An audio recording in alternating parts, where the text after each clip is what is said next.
Good morning to all. We shall now start with the webinar on the topic control of DC-DC converters.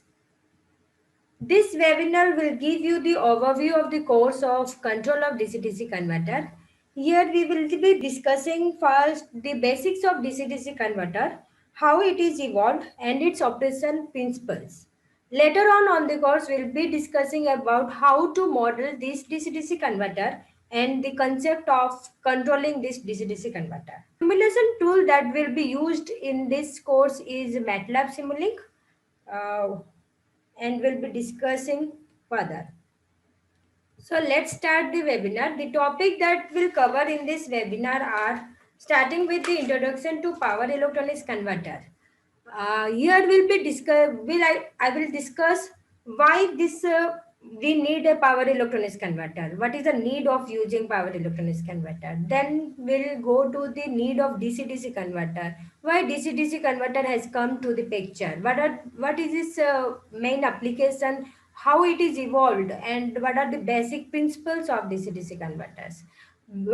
Further, later we'll discuss the modeling of DC-DC converter, why it is necessary to model the converter, and then at last we'll discuss the control aspect of DC-DC converters, and finally we'll discuss the career opportunity of this course. Introduction to power electronics converter. As you know, in practically there are two scenario in practical world. We have a source and we have a load. The source in source side we have a battery. It may be a grid. It may be a generator. It may be a power, solar photovoltaic. And in load side, it may be we have a heater type load. We have a motor. We have a capacitive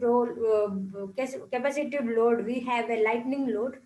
So the load that is designed in the practical scenario works at particular voltage and current level. Suppose if it is a DC motor, it may work at 24 volt or 50 volt something.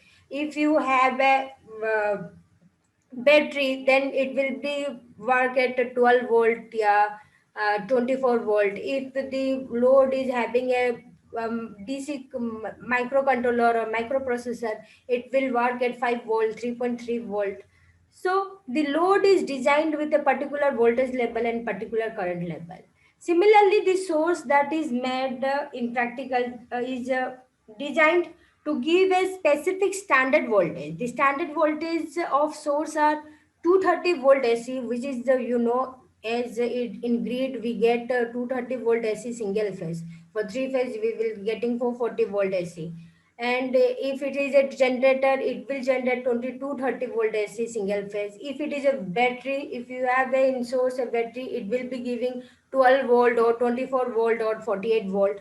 If it is a solar PV, one module will be giving at 0.5 volt. If it is in multiple string module, then it will be giving something depending upon the number of string that is used in the solar photovoltaic module. It will be giving something around 20 volt or 24 volt or some.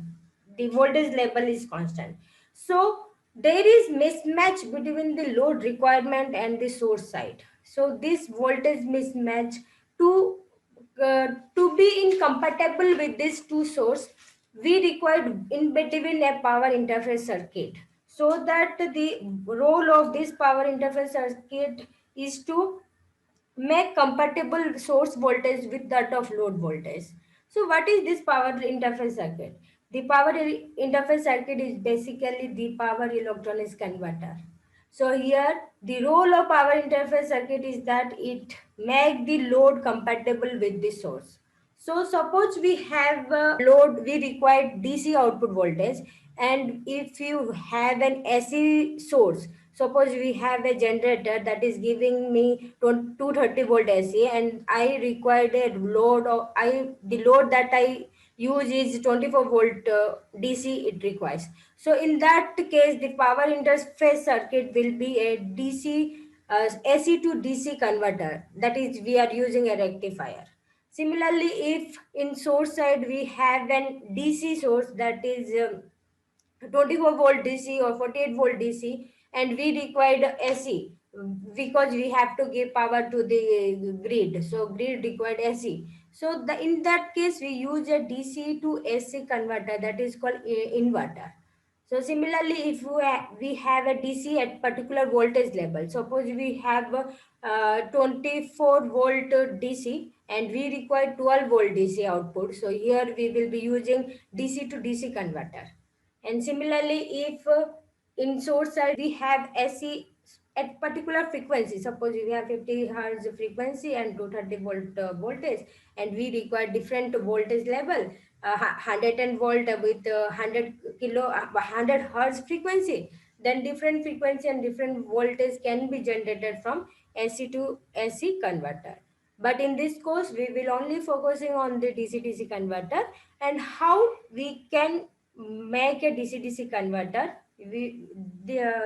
How DC-DC converter is evolved, we'll be discussing further in this webinar. So DC-DC voltage. Suppose let me consider one DC source with input as 24 volt and DC load with input with output that is required as 12 volt. So what is the basic how we can generate a 12 volt DC from 24 DC voltage? So normally we have a DC linear regulator, that is voltage regulator. With that voltage regulator, we can generate 12 volt voltage from 24 volt voltage.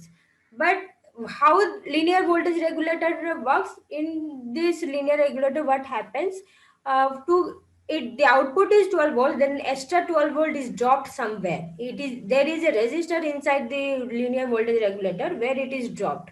So that means due to the drop in voltage in between the element, the losses increases, because if we are giving some half of the power to the load and the other half is gone somewhere, it is wasted.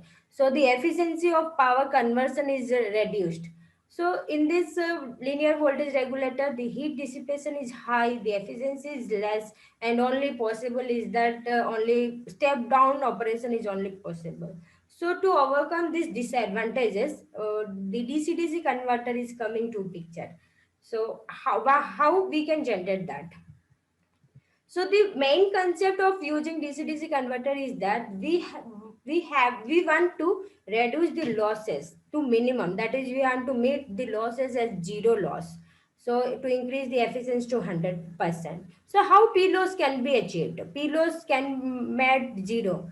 In if in DC-DC converter we use some elements which does not dissipate power, which does not the power on the element across the element will be zero. How it is can be made? If you use a switch, in switch, when it is on, the current is flowing and voltage across it is zero, and when it is switch is off, the current is zero and voltage is high. So in this case, when one of the parameter, that is V0 or I0 or one of the current or voltage is zero, then the power loss will be zero. So DC-DC converter here, if you use some switch network inside the converter, then we can increase the efficiency of power conversion. How much? That is P in is equal to P out. But practically, there is no switch, ideal switch. So there will be loss, but the losses is very less compared to the linear voltage regulator what we'll be using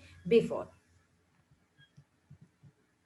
So what are the application? We'll discuss the application of DC-DC converter. So the main application, there are so many applications. The main, broadly we can classify the application to renewable energy system, electric vehicles, battery charger, portable devices and satellite applications.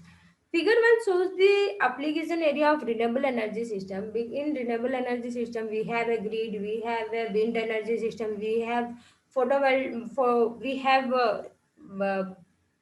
batteries, that is fuel cells, we have many fuel cells. So everything that if you want to connect to the grid, so we need a DC bus in between. Before DC grid, there will be a DC bus. To the DC bus, these all sources can be connected using a DC-DC converter, because this will be generating DC, but DC bus to maintain, to give constant voltage here, different voltage level is required. So here it is also a DC converter. The wind will be generating AC, and that AC will be converted to DC, and then that DC will converted to the DC that is required in DC bus. Similarly, fuel cell also demands some gives a voltage. Here the voltage that fuel cell uh, provides is different from the what DC bus required. So again, there will be a DC-DC converter here. Figure 2 shows the auxiliary power supply system of electric vehicle. As you know, in electric vehicle, there is only one source. There is one battery in the electric vehicle, and that battery will be of 48 volt. From 48 volt, there are so many load in the electric vehicle. The load are USB, then DC player, DC motor, and vapor. So to power this all load demand different voltages. So for that we will be requiring DC-DC converter at every load. Similarly, in battery charger, if we want to charge a battery, so we need a DC-DC converter, so that because the voltage that is available and the battery the voltage is different, so one DC-DC converter will be there that will help in charging the battery. Then in portable devices, the applications are laptop, phones, iPad. This electronics devices require actually in this only one DC voltage is there. From DC volt, many loads are connected. Example, in laptop there is fan, there is a microcontroller. Every elements require different voltage supply. So DC-DC converter in these devices are also needed. Similarly, in satellite application, in satellite, the main source of power is the PV power, or there will be a battery, and the load that is required in the satellite are many load. That is, there will be light, there will be fan, there will be camera. So everything will require different DC voltage. So there also the application we use DC-DC converter to get the required voltage levels. Next comes to the discussion of how the DC-DC converter is evolved. So the main DC-DC converter has two parts. One is switch network and one is the passive element. Why we need switch network? Because we have to one voltage to other voltage can be obtained by switching the device. Suppose we need 20, we have 24 volt and we need 12 volt. How you can obtain? If you switch on and off on, and if you generate a square wave from a DC, then from square wave you can obtain a, if you average the square wave you will obtain a lesser voltage. Similarly, so that if this switch network give you pulsating voltage, this is a pulsating voltage because sometime it is high, sometime it is low, sometime it is high. This pulsating waveform has a high ripple in it, so that ripple voltage cannot be gone to the load, so it will affect the load. So therefore we required a filtering element, and this filtering element should be non-dissipative element because our target is that efficiency should be high. So the non-dissipative element are the inductor and capacitor.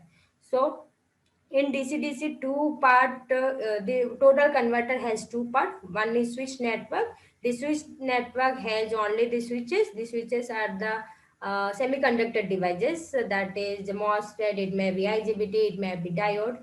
And the configuration, how it is connected will be more, can be discussed in the course. Now I'm not discussing that, but there will be a switch network. It should be configured in such a way that what output we require, it should be connected in that fashion. So the characteristic of switch network is that it should operate in such case that when it is on, it should have zero on resistance, and when the switch is off, it should have infinite off resistance. So in this characteristic, the power loss will be zero. So by connecting this switch network and filter in different arrangement, by arranging these two network, we can get many we can evolve many DC-DC converters. So we'll discuss the basic three DC-DC converters here. One is buck converter, one is boost converter, and one is buck boost converter. So basic buck converter, we'll discuss the first the buck converter. What is buck converter? Buck converter is something that we step down the voltage, one voltage to other voltage. We want to step down it. How we can do that step down? So let we will ensure a switch network such that when the switch is on, here the in between the voltage will be UE, that is positive. When the switch is off, diode should be on so that the voltage is zero. So we here the output at this terminal, output of the switch network, we will be getting a pulsating voltage. Here will be pulsating voltage. So this pulsating voltage we cannot give to the load side because the load demand a constant voltage. It does not require the square wave. So, but the square wave we know, if you do the Fourier analysis of the square wave, you will be getting one DC component, one average component will be there, and one component is the AC component, that is high frequency AC component. So the demand of the load side here is the only DC. I want to pass only here the DC component here, and this AC component I don't want to pass to the load. So where the AC component will go? So we have to arrange a filter network such that this AC component should circulate inside the network. It should not go to the load. So how we can do that? So for that case, we are using LC filter, because we know in L filter what happened if this impedance, we can understand in term of impedance. Impedance of L is omega L. XL is equal to omega L, and impedance of capacitor is 1 by omega C. Suppose here the switch network has two components. One is high frequency component and other is a DC component. If you apply superposition theorem here in this output of the switch network, suppose the output of the switch network I consider DC. What happen if DC pass through this inductor? DC omega, the frequency is zero, so omega L will be zero. That means it will be short circuited here. And 1 by omega C, here what happen? It will be open circuit. So only DC will pass through the load. So next we will consider the ASIF, the high frequency component. Here there is a high frequency component with some omega, that is the switching frequency. At high frequency, this impedance will be what? Omega L. Omega is very high. So the impedance here is very high. If in a RLC circuit or in a network, series connected network, the voltage will be dropped across the element which have a high impedance. So the high frequency component voltage will drop across this and will not pass through this. And similarly, when there is current, here the current will pass here because 1 by omega C, the impedance will be very less here. So the current, the high frequency current will pass through it will not pass to the load. So that for that purpose, we are using LC filter so that the high frequency ripple which we generate from this switch network will be suppressed inside this filter and will not go to the load side. So due to this, here in buck converter, you are using LC filter after the switch network. Now we will discuss the operation of buck converter. The operation of buck converter, figure 4, this shows the circuit diagram of buck converter. Since there is a one switch, the switch that ST is the switch and SD is the diode. So the switch, when you turn on the switch, mode 1 operation will be occurring. For suppose for DTS interval, we are turning on the switch. So for this switch interval, the circuit is shown here. The switch is turned on. So the current can flow through this. Here, as I said, the high frequency component, the current will go through the capacitor. Only DC component of current will pass through the load. So the equation we can write here, that is the inductor voltage can be represented as the voltage across inductor will be what? V in minus V out. So we know the voltage we can represent VL is equal to L DIL by dt. Similarly, we can use KCL here at this node, output node, and you can generate this equation IC equal to IL minus I naught. IC is the capacitor allow only high frequency component. So capacitor will allow the high frequency and I0 will allow the only DC. This load will take only DC. This will take high frequency components. Similarly, for mode 2, when switch is off, when this is off, here the current cannot change abruptly, so current will flow in this direction only. So therefore, this switch is turned on. This diode is turned on. So current will flow through this. In this circle, current will flow, and with this circuit operation, we can write the voltage equation and current equation. This voltage equation is generated based on the KVL, and this current equation is generated by applying KCL at the load end. So figure 5 shows the steady state waveform. So when I am turning on the switch, the voltage across the inductor is V in minus V0, and when voltage is constant, the current through the inductor, it will be ramp type, so it is rising slope. And when the switch is turned off, the voltage across is minus V naught, so the slope is negative. So the current in inductor has a feature that whatever energy it is storing, it will dissipate that. So energy stored equal to energy dissipated. So it falling. Similarly, we can draw the waveform of IC, that is current flowing through the capacitor. What is the current that is flowing through the capacitor? In this in inductor, this is the waveform. If you average this waveform, triangle waveform, you will get a average waveform. That average value is the I naught, the current that is flowing through the load. So the IC waveform can be generated at mode 1, that is when switch is on, the IC will be IL minus I naught. So this, if you minus these two waveform, you will get this waveform. And similarly, load in load 2 ICs also, if you minus these two waveform, that is black and purple waveform, you will get this IC waveform. So from the waveform, you can see that the load is always connected to the input. In this case, the load is connected in the input is connected to the load at one point, and it is not connected at other switching state. So there is discontinuity in the input current. So input current is discontinued, but we get the load current continuous because the load is connected to the inductor, and also here we get the continuous output current here. So whatever our objective was to, from buck, we need a DC voltage and DC load current and DC voltage. So here we can obtain here. So the steady state analysis we can obtain. There are two principles to obtain the steady state analysis. One is the inductor volt second balance.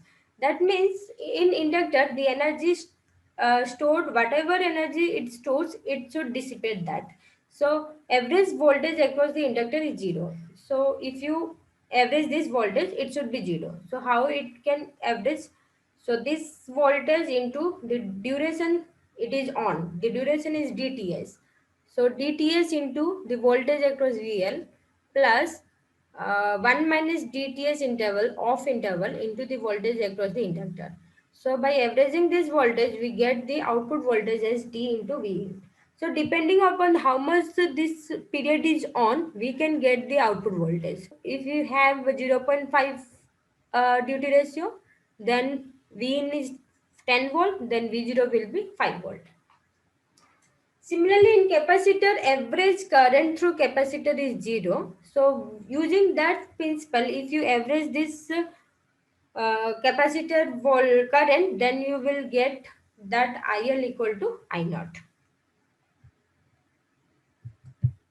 Next comes to the boost converter. So as we see from here, buck converter, if you can reverse this connection, this inductor, this three element L, S, and D, you will be generating a boost converter. How it can do? If you reverse it, that means in boost what happen? In buck what happen? If input is higher, output is low. But in boost, input will be low, output will be high. So if you reverse this connection, if you reverse this circuit, then we can get the boost converter configuration. So this is the configuration of boost converter. We have just reversed this in buck converter, output becoming input, and input become output in boost converter. So here the switch network here is that inductor comes at the starting, and then a switch network, and then capacitor. So if a voltage source is connected with the inductor, so this total source form a current source because it is a high inductor. So this make the current constant. So the features of an inductor is that it make the current constant. So the output of this switch network will be pulsating current. But in case of buck, it was what? It was a pulsating voltage. So here in case of boost, it is a pulsating current. So if it is a pulsating current, I want to pass only the DC current to the load. I don't want to pass the AC current to the load. So the AC current should pass through a capacitor because in AC, the impedance across the capacitor at AC is very less compared to the load impedance. So higher frequency component will pass through 3. It will not allow to pass through the load. So therefore, in boost converter, the filter required is only C filter. Here we are not using a LCR filter because the only reason is that the output of the switch network is a pulsating current. So that pulsating current only DC I can pass. So AC one will be passed through the capacitor. So here the to make the load current DC and voltage DC, only C filter is used in case of boost converter. So now the operation of a boost converter, we'll discuss the operation. So figure 6 shows the circuit diagram of boost converter.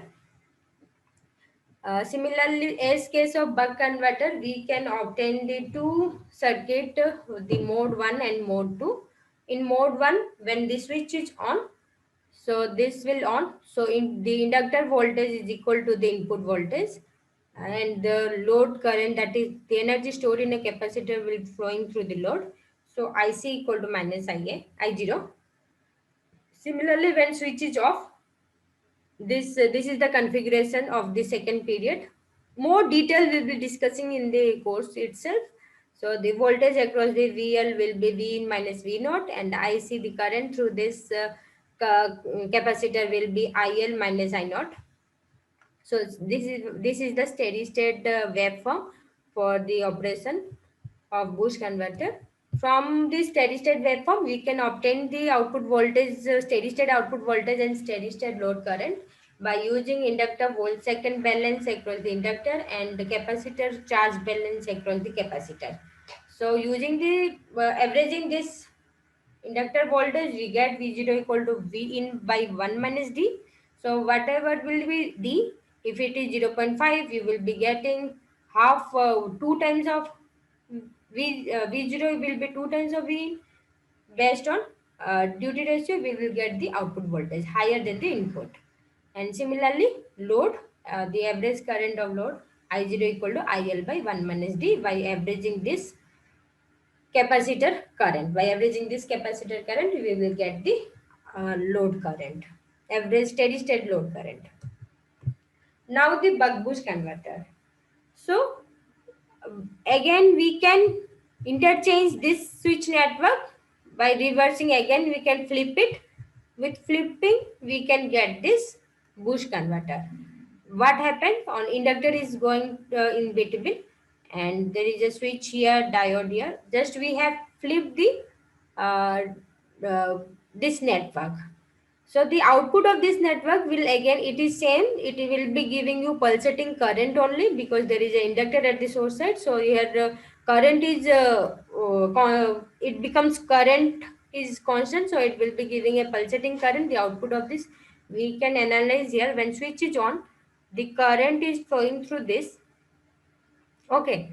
So here the current, at load side the current is 0. So you will be getting 0 current.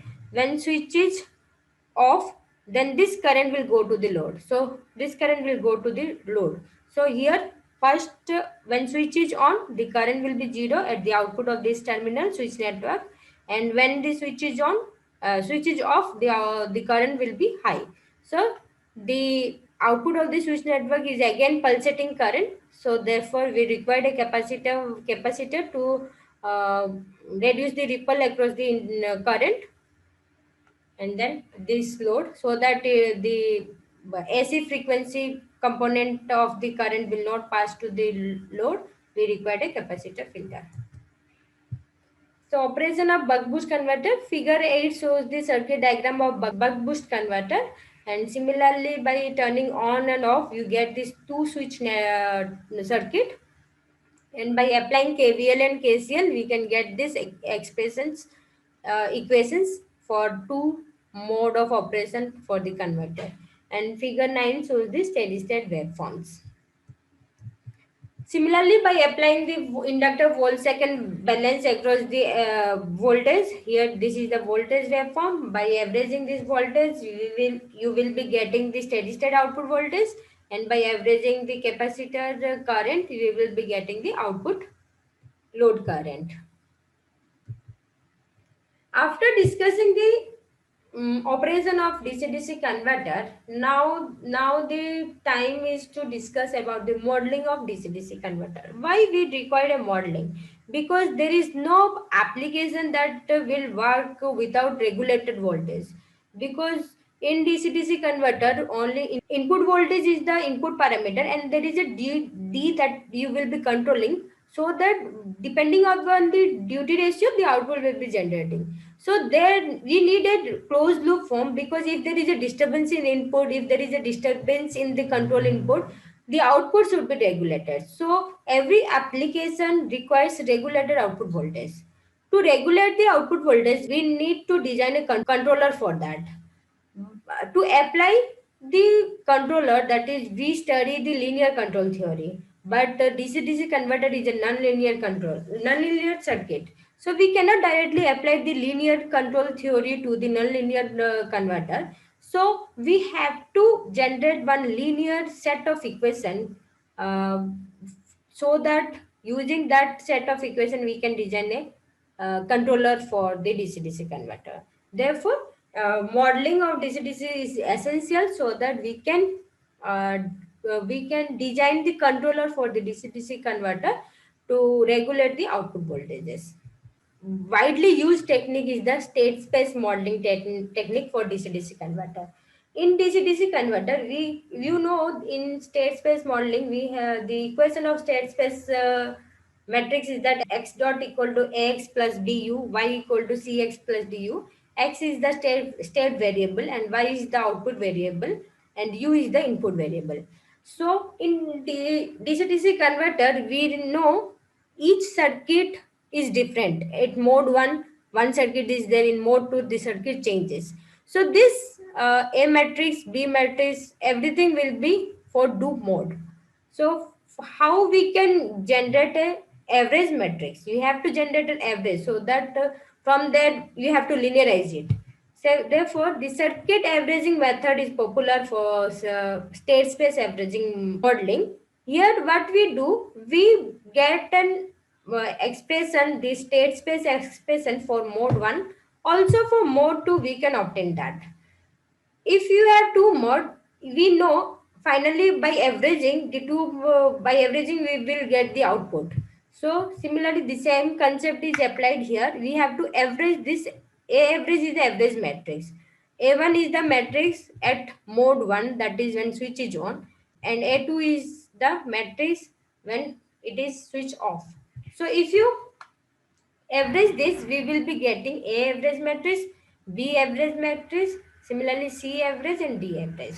This is the final x dot equal to A average x plus B average u, and y equal to C average x plus D average u. This equation system is the average equation, average linear set of equation.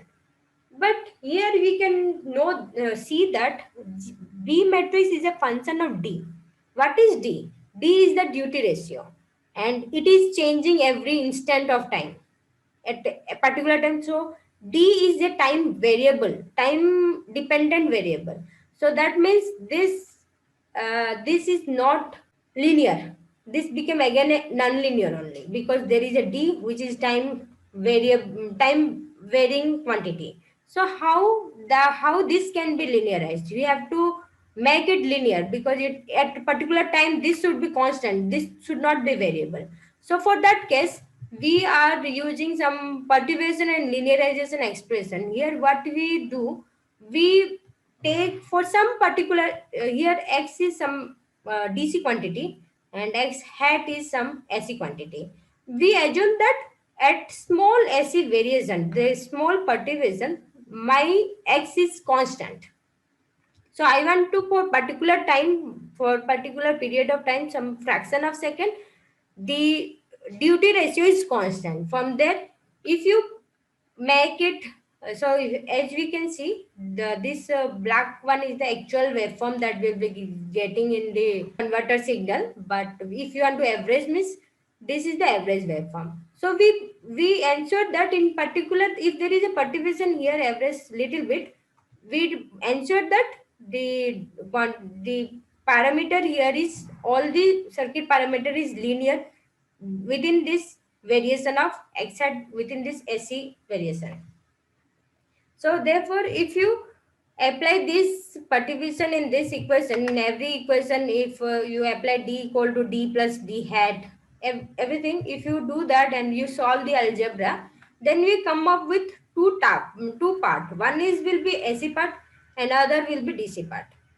As you know, in DC part you will get the DC gains. That is, if you want a steady state output voltage, solving this you will get the DC part. And in AC part we will get the small signal part, small signal transfer function.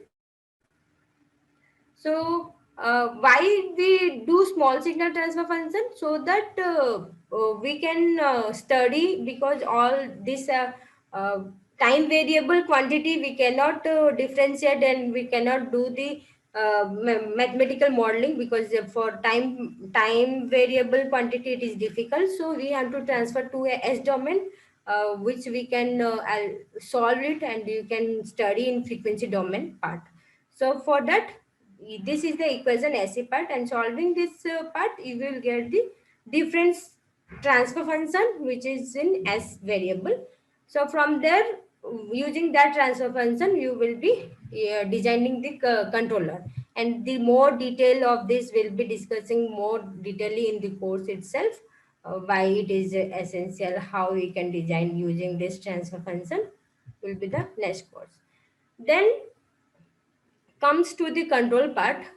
In control part, what we have designed this model. This is the plant, GVD. From here, Y hat will be the V0 hat output, and here you have the D1.